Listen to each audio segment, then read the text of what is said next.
meelaha aniga 13 jir ayaa laygu guday ilaa maalintii lay guday ilaa alaanka xaaladii igamay dhamaan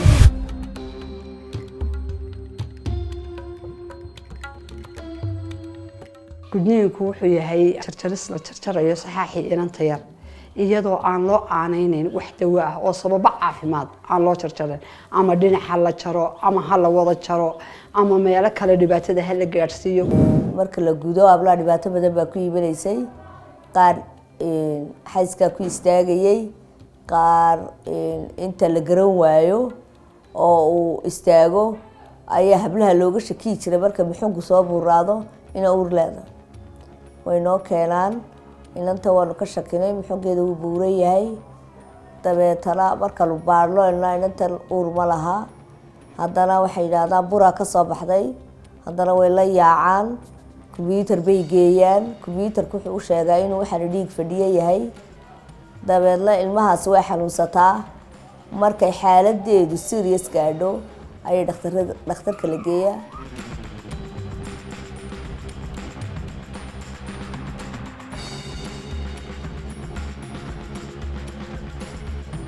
waxaan ka xasuustaa dee waa lay tolay 5 qodob baa laygu dhajiyay waa lay xirxiray markaa dee xaalad badan baa soo maray naxdin damage badan caadadayga iman weyday dhibaato badan ayaan maray maanta aan qalgalayay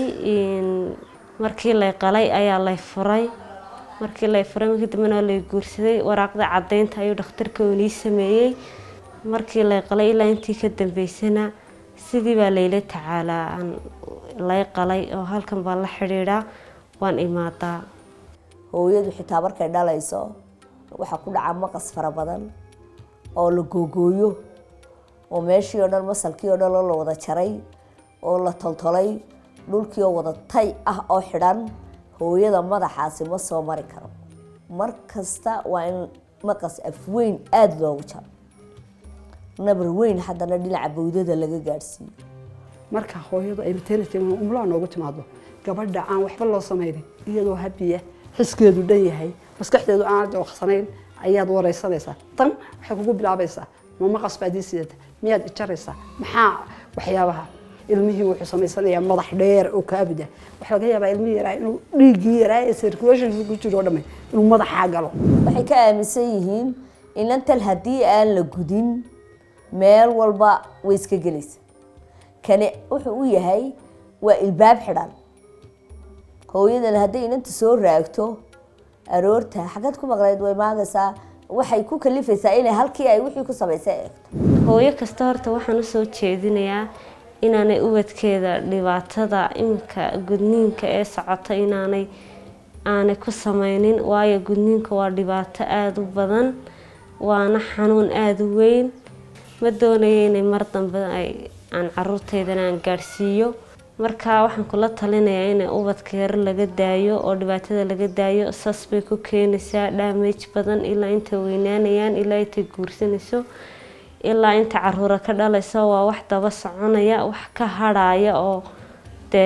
yacni meel kaga haraya oo ka maqnaanaya ma jirto tan ay ka aaminsan tahay inantan haddaa tosho lama taabanayana waa la taabanaya tiyo sidaas iyagoo uur la anaga inoo yimaadeen oo lu garan weynay meel allaaliyo meel ilmihi ka soo baxay marka ha aaminin hooyoy haddaad inantaada tosho looma tegayo waxaan ilaahay baa wada ilaahay baa keenaya halku ilmahaasi ka gelaya inantaa ilaahay baa ugu talagalay halkan adigu aad kaadida yar ugu talagashay inay ka kaadido ee daloolka ku daloolisay irbada ah ayuu ka gelaya halkaasuu ilmuhu ka samaysmaya marka ha aaminin